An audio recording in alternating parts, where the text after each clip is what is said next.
Morning, how you going? I hope you're well. Yeah, what are we up to? Second day of the week, Tuesday, something like that. Just out the back here, we've started cutting silage at home, which we'll have a look at, and Brendan's just running the multi-disc over the rice ground.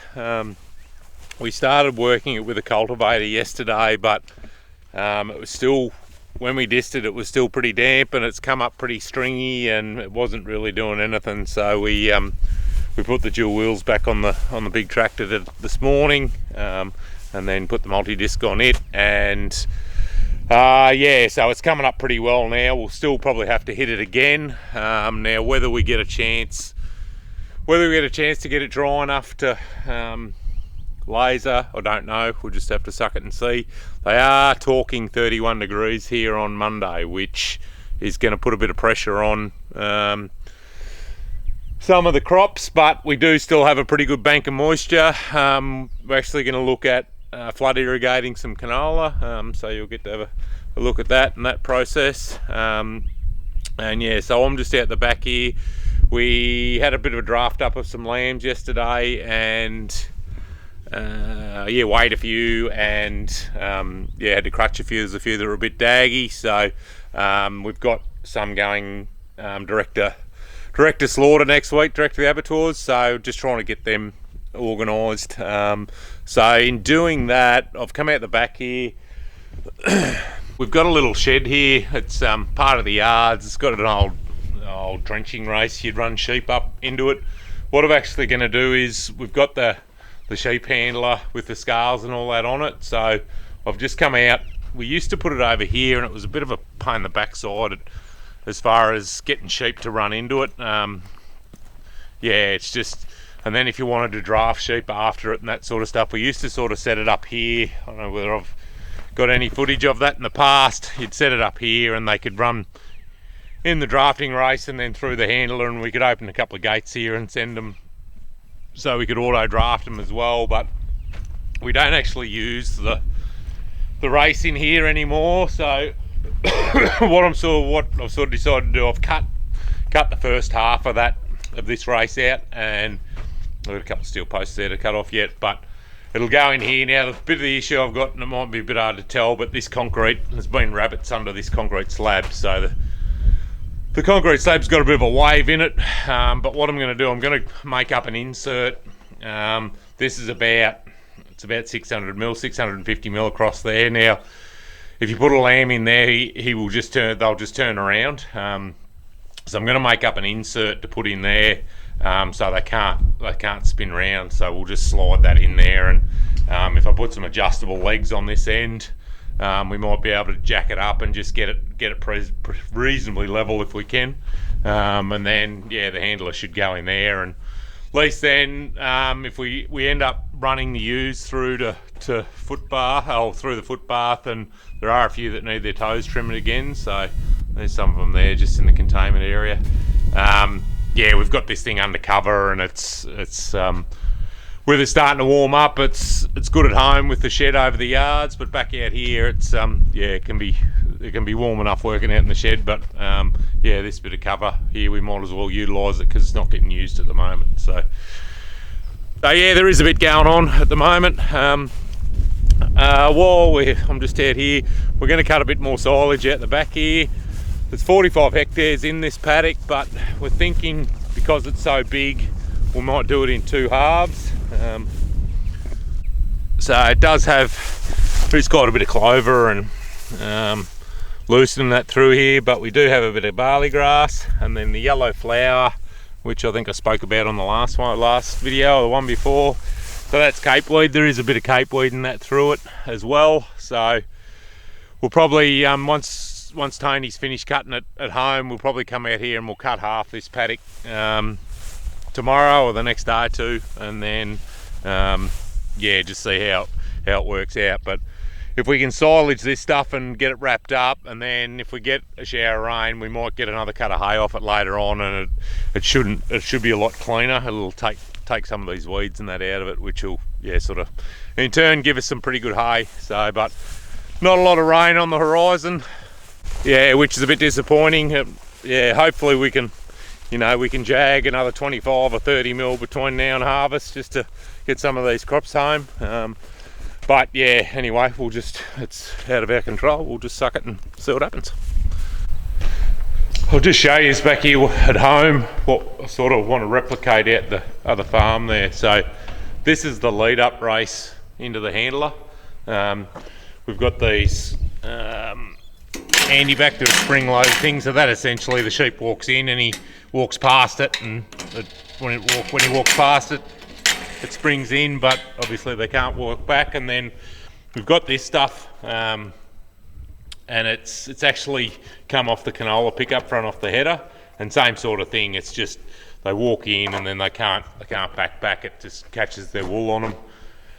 This race is actually probably it's not too bad for lambs, but it's actually probably a fraction narrow for the ewes.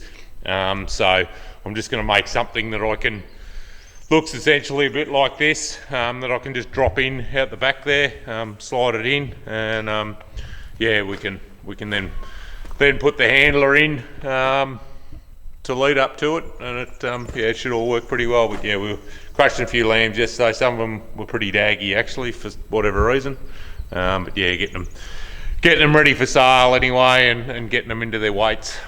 All right, we'll come down, just come down to the mower and tractor. Tony's just ducked home to have a bit of lunch, so I thought I'd just give you a bit of a run through of what goes on here. Sorry, I'm still chewing a bit of lunch myself. So what we've got is essentially just a sickle knife. That knife just runs back and forth similar to the windrower and the harvester, and then you've got this reel at the front here that spins and feeds the crop in. A little table auger there that then brings the product to the middle of the machine. And then what I've just noticed actually is a couple of bolts missing. Anyway, I might have to just have a look at that and see what the go is. The bolts have just seemed to have come out, so and the other two are pretty loose too, so we might have to duck back to the ute and tighten them up. Yeah, so then we've just got, if we look under here, you've just got steel on steel rollers, and they're spring loaded, so as the product comes through they come apart. But yeah, so and then when you actually lift the machine up, they open up, so if you get a block or something like that, you lift it up. So the product here, you can see here, if we just get a stalk, and basically what those rollers do is it essentially cracks the stalk to help with the dry down. So you can see there, I think where it's hit it, so along that stalk, it's sort of hitting that stalk every 50 mil, something like that. So yeah, and that essentially starts the dry down process. And yeah, so we'll leave this on the ground for about, depending on, as I was saying before, it's going to get pretty hot, so we'll leave this stuff down for probably a week, and then what we'll do is we'll come in and we'll actually rake with the hay rake. You'll get to see that. We'll bring two rows together, and yeah, and then pick it up with the baler. So but you can see here now that the crop's gone, you can see there is quite a lot of ryegrass kicking around underneath this, so it's actually going to make pretty good stuff. It's not super heavy, but yeah, we can actually change the width of that windrow. So at the moment we've got it as wide as it'll go, to help with the drying process, because it's, we're still September, there's quite dewy in the morning and that sort of stuff. So yeah, but if we were middle of summer or something like that, when the days are a lot longer and a lot hotter, we could narrow that windrow up, probably by half, but yeah, because we just need to get it to dry out. So yeah, but anyway, it's doing a pretty good job. It's going to make reasonably good stuff. Yeah, so anyway, we'll get going. I might duck over the ute and just nip those bolts up. One thing I haven't shown you guys, with my last ute, I used to have a big toolbox on the back and an air compressor, and it consumed a lot of the space on the back of the ute, especially when we're carting the dogs around and doing stock work and that sort of stuff. So what I actually have done in this chute, when I built this tray, I got a bought an underslide drawer, so all my tools are under the tray. So yeah, spanners and sockets, and yeah, there's not much here. You know, I can fix most things with what I've got here. Probably in the past I've been guilty of carting too much gear around, so yeah, but it's just keeps it neat and tidy and out of sight sort of thing. It doesn't, yeah, it's pretty secure. I can lock it up, so yeah, just thought I've been meaning to show you what the go was, but yeah, hadn't yeah, got to. So anyway, we'll get a socket on these bolts and see if we can nip them up a bit. Got them nipped up. Still a bit hard. I need an extension to put on the socket to get it in there, but I'll just show you with it lifted up. How I was talking, how the rollers now come apart. So yeah, it's sort of just so you can unblock it and that sort of stuff, and when you turn at the end of the rows. So anyway, we'll get going again.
So just come down here to check on how Brendan's getting on. Yeah, a couple of machines going, so there's a bit of managing going on from my behalf just to make sure everything's ticking along all right. So after we dissed it, it came up, this rice ground's come up pretty rough. It was sort of reasonably damp and that. So what we're actually doing now is hitting it with the speed tiller, and yeah, just trying to break some of these root balls down a little bit. Yeah, so both are loosened, and that sort of sedge has got a pretty decent sort of root mass on it. So yeah, we're just trying to get it knocked into shape a bit, and yeah, just to get a decent seed bed. So you can sort of see here pass to pass where he's been and where he hasn't been, so it's doing a pretty good job. Yeah, and you can sort of see there's still a fair few bit of root and that sort of kicking around, so we'll just see. And even a bit of green stuff here. That sedge sort of hasn't quite died, so hopefully doing what we're doing, we can get it to die a bit better. And yeah, look, hopefully in the coming days with it warming up, we can yeah, we can start and level it off a bit better. So once that sort of stuff dies, it'll yeah, it should break down not too badly.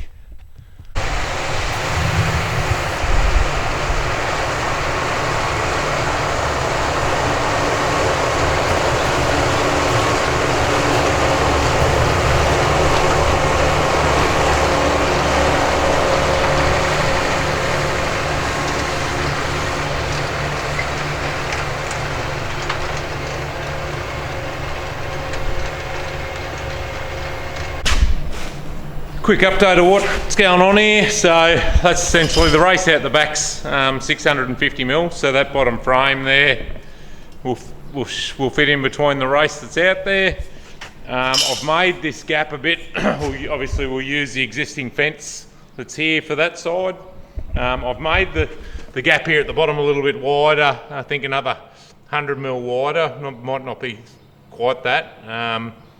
Just we found with the other one, it can be a bit tight with the ewes, especially if they've got a good amount of wool on their back. So yeah, so I just got that angle frame. Obviously gets wider at the top. There's about, I think there's 100 mil, 150 mil between the bottom and the top, and we're about 900 mil high.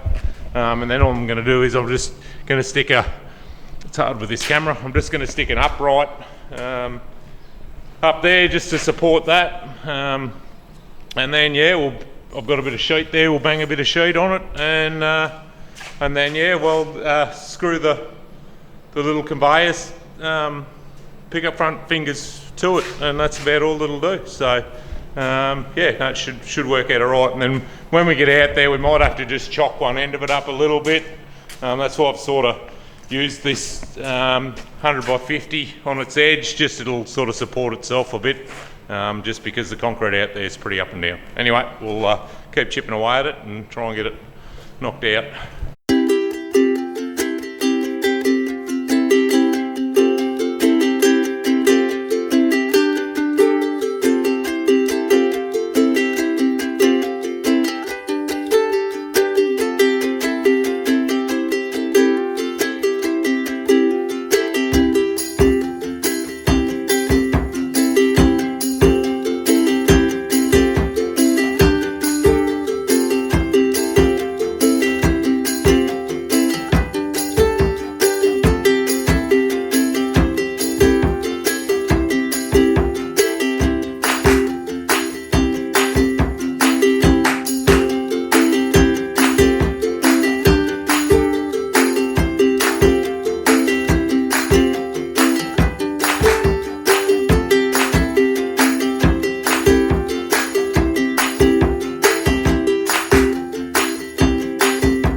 Morning.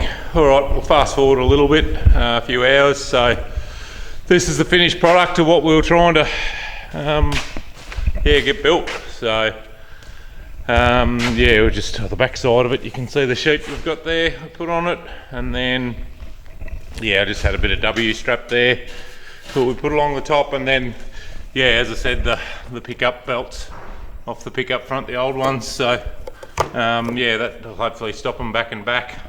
Having a look at it now with that gap may be a bit wide, I don't know, we'll just see. But anyway, we'll I've got the trailer here, just unbolted the crate, so I'll yeah, lift it off and drop it in. And Tony's taken the telehandler out to the other farm this morning. We shifted he got finished mowing the silage here yesterday afternoon, and yeah, we took that out, took the mower and that out there yesterday, and yeah, so he's taking the telehandler out there now, so I can lift this off and we'll start cutting the silage out there. Brendan's still multi-disking the rice ground, it's going pretty well, and we've actually started watering the canola. So and you may have noticed I've got a new hat. So I do wear a Cobras over summer because I'm pretty ordinary, I don't go well in the sun. But yeah, my other one, the top, they wear out around the top here and they end up with a big hole in the front of them. So yeah, they look a bit silly when they're brand new. But yeah, I've got a head the size of a good sized pumpkin, so trying to find a hat to fit my head, yeah, takes a bit of doing. So anyway, but it's quite warm today. Well, yeah, the next few days are going to be pretty warm. So yeah, anyway, we'll get this unloaded and get cracking. Alright, I've just come over. As I mentioned, we're going to start and water this canola. Now, we were talking about putting coming back in here with corn afterwards, but as you can see, there's a fair few weeds and that sort of stuff here. What happened was early on the season, if you're new to the channel, we pre-irrigated some of this country and then sowed it, and then had a heap of rain, and then we did water a little bit later on, and subsequently we drowned some canola out. But what we were going to do was come in here after we harvest the canola and come in with corn. But we've decided, because it didn't actually get an in-crop spray, we've got quite a lot of weeds growing. It sort of is patchy, but well, the weeds are patchy, but we've just decided that the seed bed's gonna be not gonna be great for it. And given given with the summer crop, the turn around and talk to you. Given with the summer crop, it's quite high inputs, so you're talking, you know, like $700 a hectare just for the seed. So we need to have everything right to justify doing it. So, you know, you just can't afford to do it half-assed. So we've sort of made the decision that we're going to drop the 35 hectares that we were going to do over here, and we'll just concentrate back at home where we're a bit better organised. So there'll be, we'll have 55 hectares at home. The 20 of that will be on the flood where we've cut the silage yesterday, and then the other 35 will be under the pivot where the wheat is. That we'll do, yeah, after we get the wheat off. But I've just come over here, so yeah, we've just started. The water started here this morning. And those of you that are new, we've got this little gizmo. So what he does is, this has really changed the game of getting up in the middle of the night to check irrigation water. So basically it's got a SIM card in it, and it's just got sensors in the bottom of it, and it sends me a text message when the water reaches it. So what I did there, the water started this morning, so I just sat that at the end of the bay outlet, and once the water hit it, obviously it sent me a text message to say the water was here. So we've still got a bit of a ways before the channel fills up properly, but yeah, we do have a little bit of water running out the outlet at the moment. So, and what we do have, and I will show you them in time, we do actually have some timers to open and close these doors for us, so that's going to make it even better still, so we don't have to get up in the middle of the night. But what we do is we just set this little guy up down the end of the bay, and when the water reaches it, it sends me a text message to say that the bay's watered, and then yeah, and that sort of saves with overwatering or that sort of stuff. So what I'm going to do is I'll chuck it down that end there now, and then when it goes off, it's going to tell me what's midday now. You know, it might be 9 o'clock tonight before it goes off. So I can then work out and set the timers up that it'll take, you know, 8 or 9 hours to water a bay. So anyway, we'll get him set up, but yeah, it's gonna make this job a fair bit easier. So yeah, but I'll show you the timers and how they work when we get them set up. See at the end here what I was talking about with the weeds, like it's just, yeah, they've just got a bit out of control. So yeah, we're just gonna err on the side of caution with it. But what I'm gonna do is I'm gonna stick this little gadget here somewhere, and hopefully I'll come over and check it during the day. But yeah, look, hopefully the water will hit it. Got a big gum tree there that's going to probably shield it a little bit. We might even go over here a bit and put him. Now, the bit of the trick to this, when your crop's tall like this, is actually finding this thing again where you put it down, especially when it's dark. So it does have a little strobe light on it, but that doesn't always do the job. So we'll just sit him there like that. It's got a little solar panel on it to keep the battery charged. So anyway, we'll sit him there, and we'll come back before dark if I haven't heard from it, and just see where it's up to. Morning. Yeah, jumping around on this one because we've got a fair bit happening at the moment. So just brought the lambs over from the other farm at the back here, just to yeah, run them in and weigh them and crutch a few. So Tony's been chipping away at this silage out the back here. Mornings are pretty dewy, so we're sort of not getting a go at it super early, and yeah, it's actually pretty slow going. There's a fair bit of stuff here, and probably the downfall of the type of mower we've got. Yeah, just with the knife front we've got. So anyway, don't need to break any records, but yeah, it's going to be pretty good stuff. So we've sort of lifted it up and sort of taking sort of yeah, just leaving a bit behind, so it should freshen up pretty well. It's got a bit long and rank now for the stock, so but yeah, still gonna be a nice day. The guys are coming out to give us a hand. I've got the handler set up out here, so I'll show you. Well, half set up. We brought it out last night, so yeah, I'll show you what the go is. Water's still running. The time has worked really well, so I didn't have to. I just got up about 5:30 and went round the water. I didn't have to get up in the middle of the night, which is which is always nice. So yeah, but I'll give you a bit of a rundown on how they work and what the go is at some stage. So this is basically what we were trying to achieve. So still a bit worried. We might might have made that a bit wide. Anyway, we'll just see how it goes with them having they're steaming. With them having sort of 6 months wool on their back, that'll help. But so just the lead up into the handler. I'm just going to finish setting the handler up yet. And yeah, I've just got the cordless grinder with me. There's a couple of steel posts there that will cut off and get out of the road, so no one gets shish kebabbed on them. Anyway, we'll get to it and get these guys drafted up. We'll just draft them, draft the top off them, and then just give them away and crutch what we need to crutch.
So these are the ones that will go. So they're about 50 kilos, probably average about 48 kilos. Across, so I think we've got about 290 all up to go with the ones at home. $5. I can't remember if it's $5.60 or $5.80, but anyway, so generally work on 47% yield. So out of that, say, 50 kilos to do it in round figures, you'll end up with about 22 or 3 kilos of meat once they get rid of the skin and their guts and all that sort of stuff. So if you 23 kilos and work on that, $5.60 or 80, I just can't remember what it was, and that sort of gives us our outcome of what we'll get. Now the skin, as I've mentioned previously, I'm not too sure what's going on with the skins, but usually you could get a $5, $10, $15 premium with your skins, but they have actually been charging a skin disposal fee because the skin doesn't have any value. So anyway, so these guys will load next Wednesday. So we're just going to put them out here with where we're cutting the silage, so we're not going to eat that much between now and then. So so anyway, that's sort of where we're up to with that job. Alright, that'll do for this one. We're sort of heading in every direction a little bit at the moment, just with cutting silage and irrigating and whatever else in between. So alright, thanks for watching. We'll see you on the next one.